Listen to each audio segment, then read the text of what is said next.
I thought I was just curious. One click, one link, and suddenly I was tangled in a world darker than anything I could have imagined.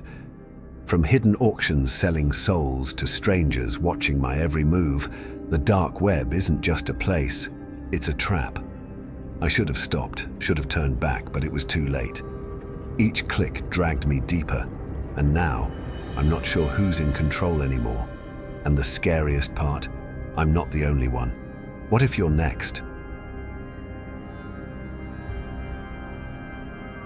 I had no idea it would lead to this. One link buried deep in a forum I thought was just another curiosity. What I didn't know was that it wasn't a simple site. It was a trap. It all started with a simple forum. I'd been diving deep into tech forums for years, always looking for ways to stay ahead of new encryption methods, hacking techniques, and the latest security trends. You know, the usual geek stuff. One night I was up late, scrolling through a forum that I'd visited countless times before, looking for a thread about vulnerabilities in encrypted data. Then I saw it. A new thread, just posted. The truth about encrypted web data, what they don't want you to know. It caught my eye immediately. It sounded like the kind of insider knowledge I'd been craving for months, something no one else would tell you. I clicked on it right away. The thread itself wasn't too remarkable. Just another one of those posts with a link promising a revolutionary breakthrough in tech security. But this one felt different. The person who posted it was a newbie on the forum, no history, no reputation, just a random string of letters and numbers as their username. It looked shady, but the post was phrased well. They promised access to a PDF that would unlock secrets about encrypted networks, things that only a few people knew. I felt a twinge of hesitation, but like most researchers, I was driven by curiosity. I couldn't resist. I clicked the link. The page that loaded was old-fashioned, like something from the 90s. The design was basic. No flashy colors, no high-tech graphics, just a plain download button. I paused for a second, wondering if this was some kind of bait. But then again, I thought, this was a tech forum. I couldn't have been the only one looking for this information. It was probably legit. I clicked to download the file. It was small, less than a megabyte. Too small, maybe, to hold anything that dangerous, I thought. I opened it right away. The document was a mess, poorly formatted, full of jargon that didn't make much sense. It didn't even seem to explain anything I didn't already know. I deleted it almost immediately, shrugged it off, and went about my day. But that one click would change everything. The first sign something was wrong came a couple of days later. I was sitting at my desk sipping coffee when I noticed a notification from my bank. "You've made a large transfer." I froze. Large transfer? I hadn't made any transfer. My heart started racing. I opened my banking app and checked my balance. A few $1,000s had disappeared. Immediately I thought, fraud. But my first instinct was to check my login activity. Maybe someone had cracked my password. Nothing. No unfamiliar logins, no sign of anyone accessing my account except me. It didn't make sense. I called the bank, went through the process of disputing the transaction, and they assured me everything would be sorted. But I still couldn't shake the feeling that something wasn't right. My passwords were all strong. I had two-factor authentication enabled. How could this happen? Things only got worse. Over the next few days, my computer started to act weird. Files I hadn't opened were suddenly corrupted. Programs would freeze for no reason. I couldn't even scroll through my browser without it freezing every few minutes. And then the cursor, out of nowhere, would start moving on its own, typing random strings of numbers into my documents. It was as if someone else was controlling my machine. I tried everything to fix it, ran multiple antivirus scans, cleaned the cache, reinstalled software, but nothing worked. It was like I had some kind of digital shadow following me. That's when I started getting messages. At first, it was just one or two buried in my inbox. They were all from anonymous senders, no name, just strange cryptic phrases. We're watching. You shouldn't have clicked that link. The clock is ticking. I figured it was spam, some weird marketing ploy, maybe. But the more I tried to ignore them, the more the feeling that someone was watching me grew. I couldn't escape it. I didn't just feel paranoid, I was paranoid. I decided to dig deeper. I ran my own investigations, checked logs, and tried tracing back the source of the emails. What I found was terrifying. The link I had clicked. It wasn't just some random file. It led me straight to a honeypot. A honeypot site is a trap set up by hackers designed to catch people like me, the curious, the naive. I'd stumbled into a black hole of data theft. My personal information was already out there, stolen. My bank details, my home address, even my social security number. It was all being sold on underground forums, accessible to the highest bidder. I realized with a sickening twist that the messages I was getting, the creepy ones telling me to be careful, weren't from some random prankster. They were from the people who had hacked me. The more I dug into the site, the deeper the rabbit hole went. The place I had entered was a digital marketplace, a horrifying one, where data wasn't just stolen, it was auctioned. There were entire packages being sold, usernames, passwords, health information, private social media accounts, and even financial histories. It was like an open market for people's entire lives. As I scrolled through the list of names and data for sale, I saw something that nearly made my heart stop. My own name, my address, and my phone number, all up for sale. Someone was profiting off my life, off my stolen identity. I couldn't escape the feeling that I was being hunted. I panicked. I ran a full system wipe, reinstalling everything and cutting off all unnecessary connections. I thought I had cleaned everything, but every time I turned on my devices, it felt like someone was still lurking behind the screen. And then it happened. A new notification popped up on my phone, one I hadn't seen before. It was a text message. No number, just a message from an unknown source. I opened it, my heart pounding in my chest. "You're not done yet." That was it. No goodbye. No further explanation. Just those 4 words. I checked the sender, but it was just a string of characters, a code I couldn't trace. That's when I knew. The trap wasn't over. Even now, I still don't know the full extent of the damage. I thought I had wiped everything clean, but what if they're still watching me? What if they always will be? This wasn't just some random scam. It wasn't a coincidence. I was targeted. They knew what they were doing. And now I can't help but wonder how many others have fallen into the same trap. How many people like me thought they were just being curious, just browsing a simple forum or clicking on an innocent-looking link, only to have their lives turned upside down. The scariest part? It's not that I was targeted, it's that I didn't even see it coming. If I hadn't been looking for the truth, I might never have clicked that link. But now, it's out there, and there's no way to fully clean it up. So take my advice. Not every link is what it seems, and some curiosities are better left unexplored. It wasn't until I saw my own face that I understood. I had become a target. Someone had been watching me for months, but I never realized it. I had always been curious about the dark web. Not in a "I'm looking for illegal stuff" way, but more like a "what is this place that everyone talks about" kind of curiosity.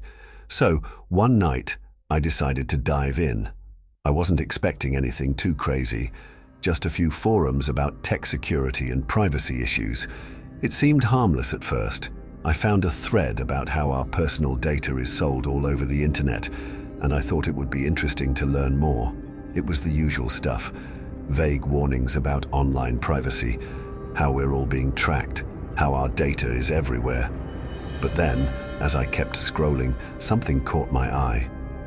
Someone commented on the thread, mentioning things about my life, things no one could have guessed, things I had never shared online. At first, I thought it was a weird coincidence. After all, people on the internet make wild guesses all the time. But then, it got more specific. Over the next few days, I started seeing more and more references to my life. The comment about my hobbies turned into references to places I'd been. The thread mentioned my job, something that was very specific to me. Then, a post showed up on a fake social media profile that used my pictures I hadn't posted anywhere in public. It was creepy, like someone had been watching me. But how could that be? I tried to ignore it. I told myself it was just a coincidence. Maybe someone had hacked my social media accounts, but when I got the first anonymous message, I couldn't brush it off anymore. "How's Mark? Tell him I said hi." Mark was my best friend. How could they know about him? How could they know we'd just hung out last weekend? I felt a cold chill run down my spine. This was no coincidence. I wasn't just being paranoid. Someone was watching me, and they knew things about my life that no stranger should. I couldn't sit back and let this go on. I had to find out who was behind it. So I started doing some digging. I traced the IP addresses of the anonymous messages and ran them through some programs I knew. The trail led to a strange, encrypted forum I hadn't seen before. At first I thought it was just another random hacker group, but then I realized something terrifying. This group wasn't just about hacking, they were about stalking. They kept detailed records on people, trading personal information like it was currency. The more I looked into it, the more I realized I was one of their targets. And then I found it. A post with my name, my real name. Below it were the most disturbing details, things no one outside my immediate family could have known. They had my address, my family's names, my work information, even a list of places I liked to go. They even had photos of me. But the worst part, they had access to everything. The longer I read, the more I realized how deeply they had been embedded in my life. They had been tracking me for months, maybe even longer, and I never even knew. Then I saw the final message from the stalker. "You're part of the game now." I felt paralyzed. What did that mean? Was I being threatened? Was it a game? I had no idea what to think. I immediately started shutting down my accounts, changing passwords, deleting everything I could find online. But it didn't feel like enough. I knew that even if I got rid of all my accounts, the fear wouldn't go away. This person, this group, knew too much about me. The worst part, I never really felt safe again. I kept thinking about that last message. "You're part of the game now." What if they were still watching? What if they were waiting for me to slip up? I still get occasional strange messages now, but I've learned to live with the fear. The dark web isn't just for hackers looking to make a quick buck. It's a place where your privacy is up for grabs, and if you're not careful, you might end up as someone's next target. So if you're ever tempted to take a deeper dive into the dark web, just remember, it's not just a place to browse, it's a place where people can find you, track you, and if you're not careful, they can make you their next project. This wasn't just about privacy or data being stolen. This was about how easy it is for someone to make you feel like you're being watched, even when you don't know it. It's a reminder that in the digital age, privacy is something we take for granted. And once it's gone, it's almost impossible to get it back. If you ever think about diving into the dark web or even just browsing around, remember, it's not just about finding hidden websites or secret information, it's about what might find you instead. I didn't believe it at first.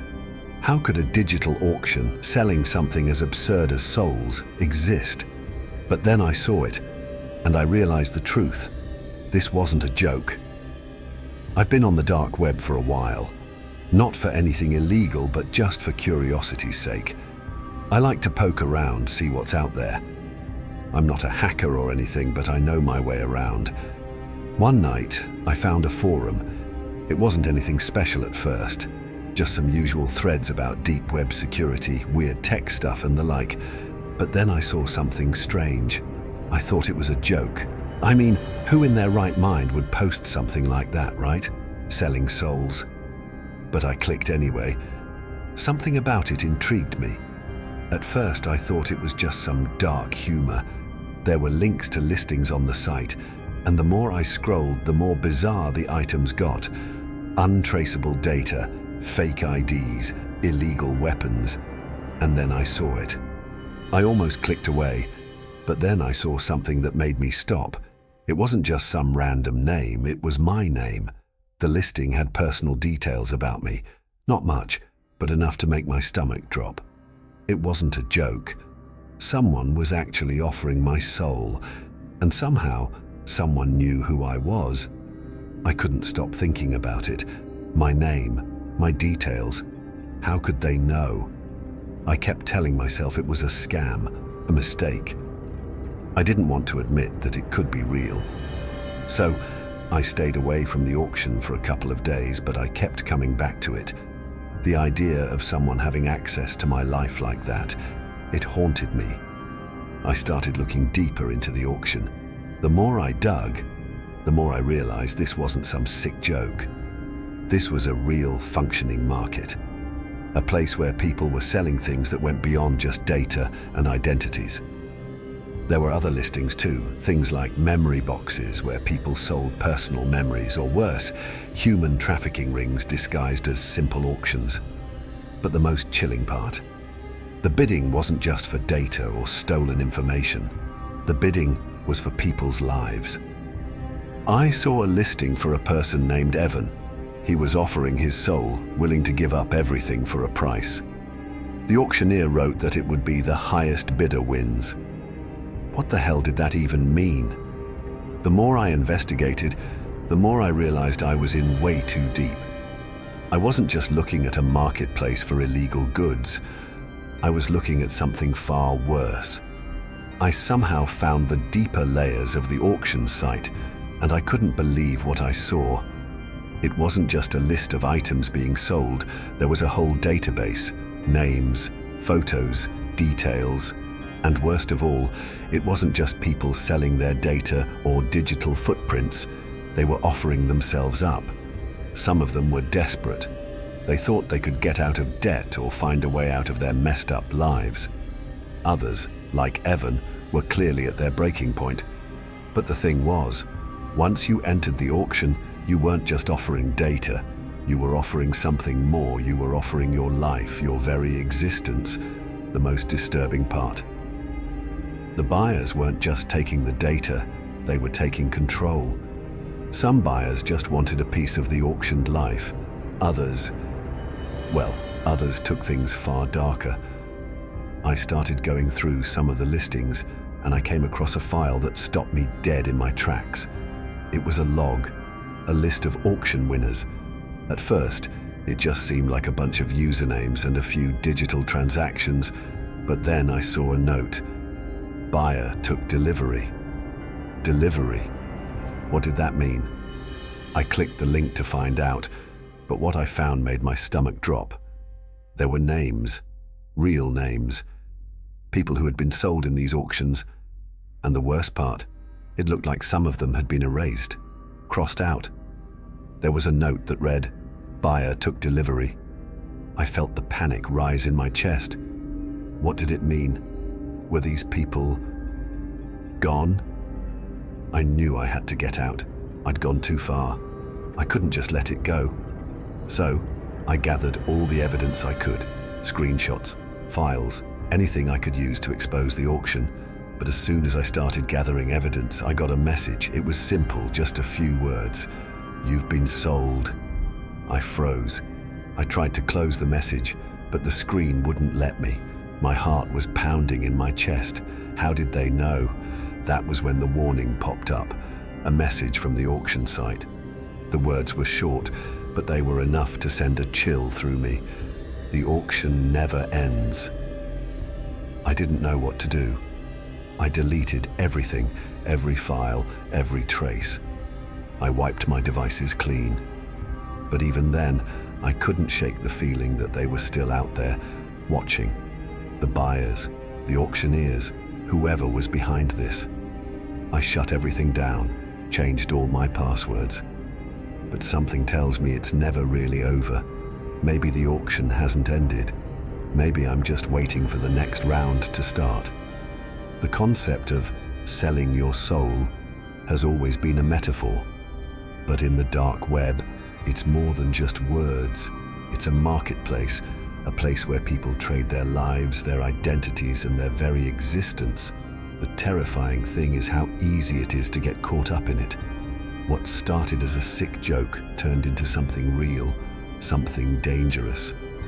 I'll never know if I truly escaped, if the auction is still going on, or if I'm still on the list, waiting to be sold. If you ever wonder if you should explore the dark web, ask yourself, is it worth it? Some things are better left unknown.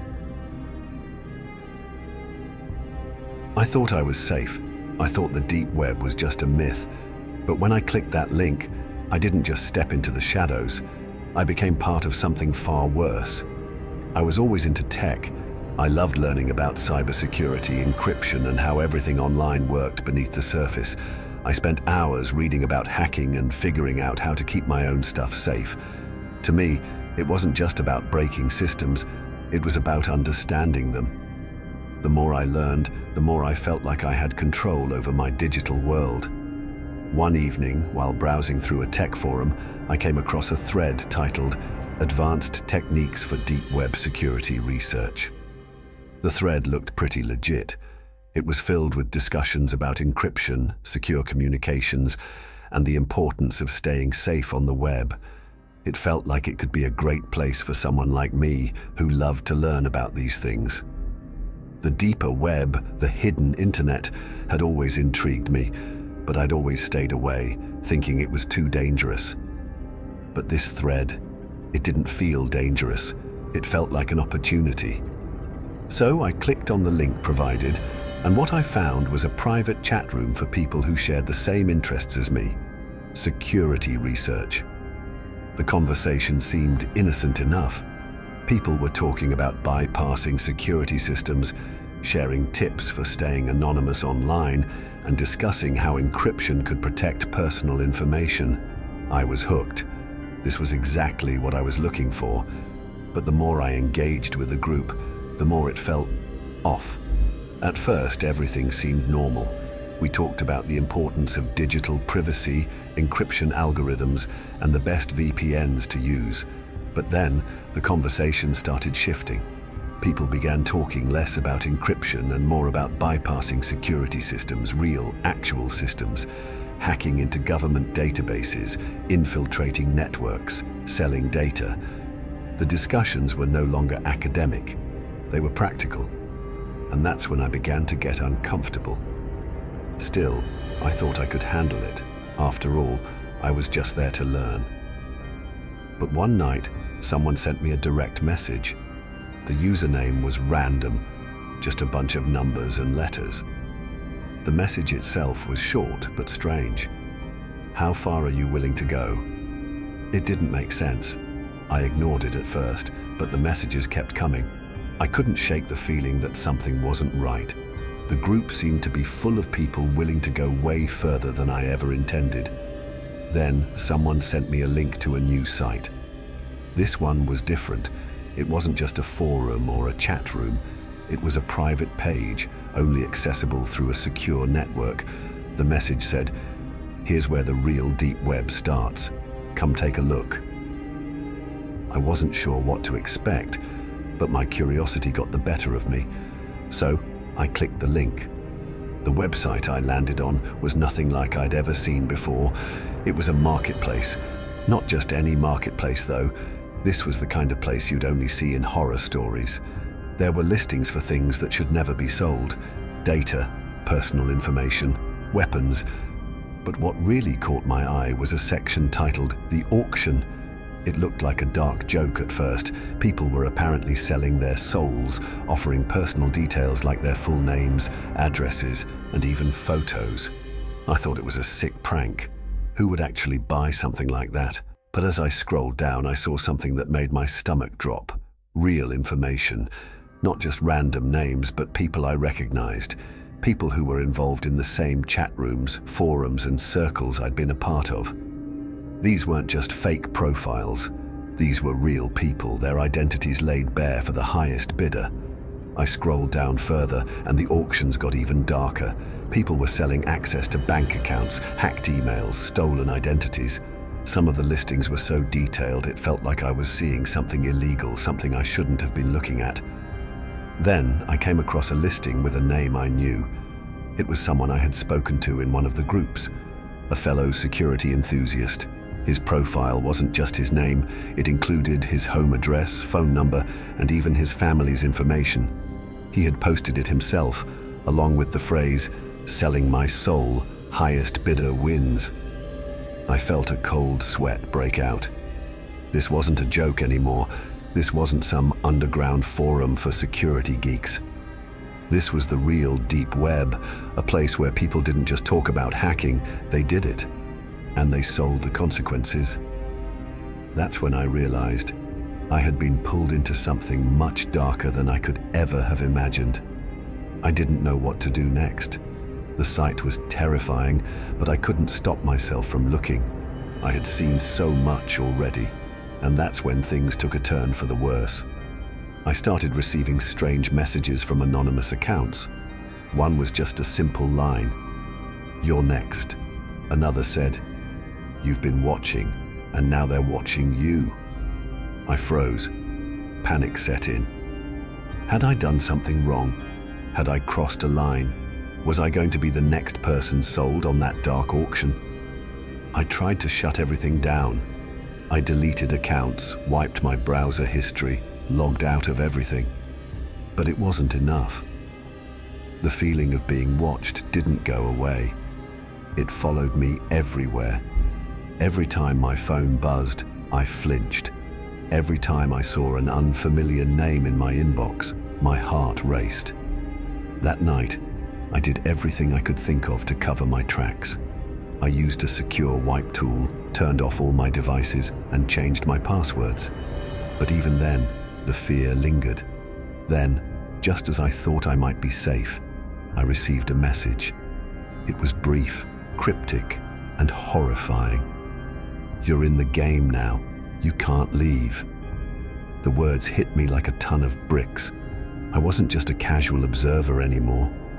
I had unknowingly become part of something much bigger, a game I didn't understand and couldn't escape. I'm not sure what happened to the people I saw on that auction site, or if they even realized they were part of something far darker than they ever imagined. But that's the thing with the deep web.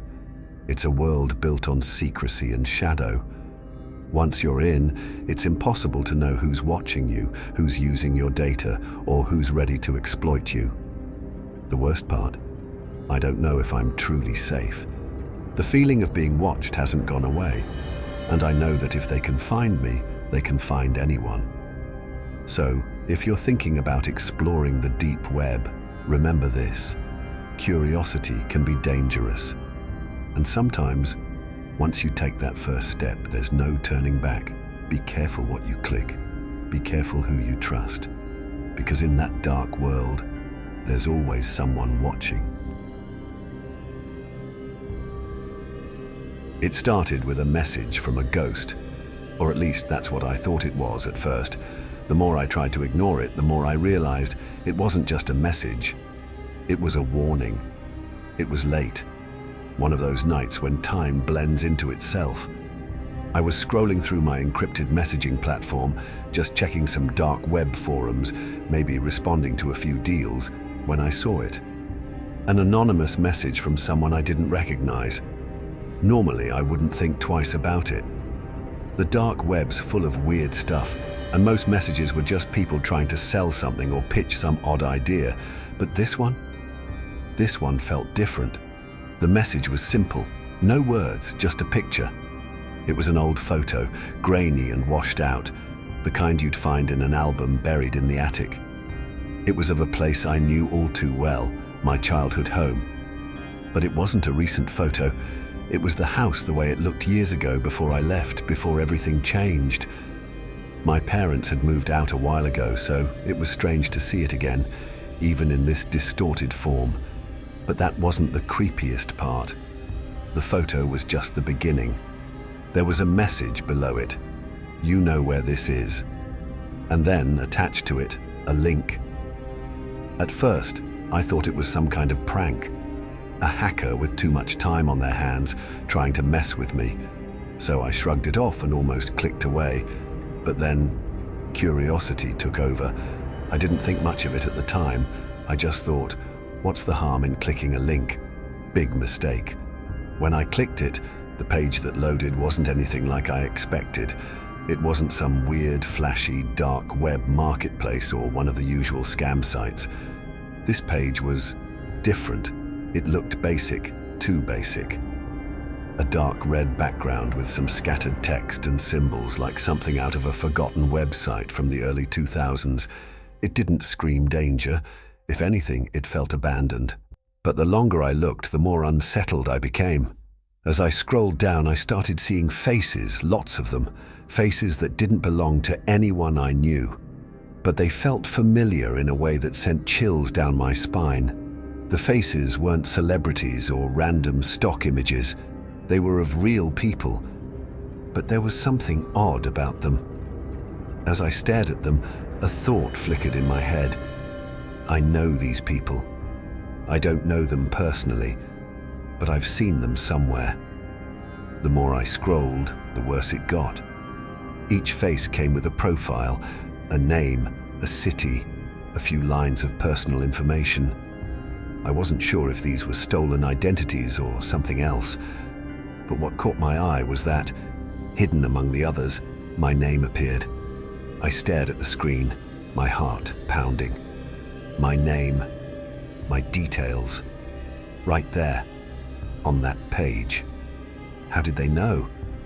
Just as I was about to shut everything down, a new message popped up, almost as if it had been waiting for me. "You should have ignored the message." It hit me like a punch to the stomach. What have I gotten myself into? But I couldn't stop. Something inside me just had to know more. I kept scrolling. The names, the profiles, the faces. It all felt like it was leading somewhere. The more I scrolled, the more I realized I wasn't just looking at random people. These were people with a connection to me, people I had known, or at least encountered in some way. That's when the dread hit me full force. This wasn't just some sick joke, this was real.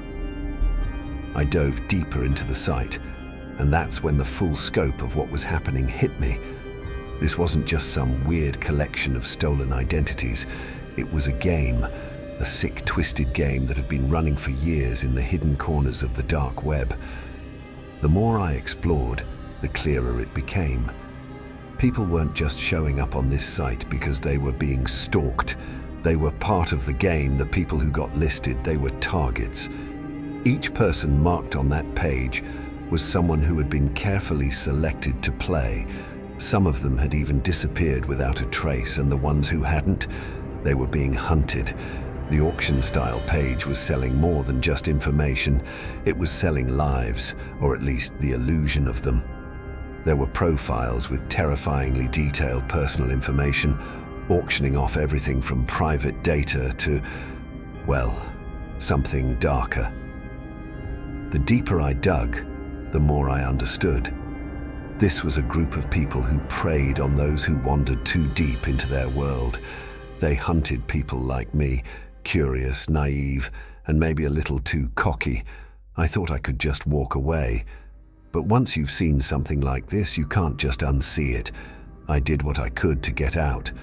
Deleted my accounts, wiped my system, changed every password, took every possible step to erase my digital footprint, but the messages kept coming. They wouldn't stop. A day later, another message popped up on my screen, just as I was closing my laptop. "You can't hide. You're already part of the game." The message was a chilling reminder of how far I'd fallen into this nightmare. I wasn't just being watched anymore. I wasn't just a target. I was part of it now. I tried everything. I shut down my systems, disconnected from the internet entirely, and even considered moving. But every time I thought I was free, something new would happen. My phone would buzz with a strange notification, an email would appear with an unsettling subject line, my old accounts would be found, even ones I'd forgotten about. The messages began to take a more personal turn. It wasn't just random threats anymore. It was like they knew everything about me, where I went, who I talked to, where I lived. They knew my routine, they knew when I was online. It was like I wasn't just being watched, I was being followed. And no matter what I did, they always knew where I was. I'll never forget the last message I received just as I was about to delete everything for good. "You can't run. You're in the game now." Looking back, I realize how naive I was. Technology isn't just a tool, it's a double-edged sword. The more we connect, the more we expose ourselves to the darker side of the digital world. Once you step too far into the shadows, there's no going back. And once someone knows how to find you, they'll never really let you go. I thought I was safe, that I was protected by the anonymity the dark web promised. But there's no hiding from something that's already inside your head. The digital world isn't just a place for hackers and criminals. It's become a place where your past can haunt you, where your every move is being tracked, and where even the most innocent curiosity can cost you everything. I don't know if I'll ever be free from this, but I've learned one thing. Once you're in the game, you never really leave. Her dimly lit room with a single computer screen displaying a shadowy and complex digital interface filled with cryptic messages and code. The atmosphere is tense and foreboding, with the glow of the screen casting eerie reflections on the walls. The faint outline of a maze-like pattern overlays the screen, symbolizing the endless labyrinth of the dark web. The scene captures the feeling of being watched, with subtle hints of surveillance through multiple untraceable connections displayed on the monitor.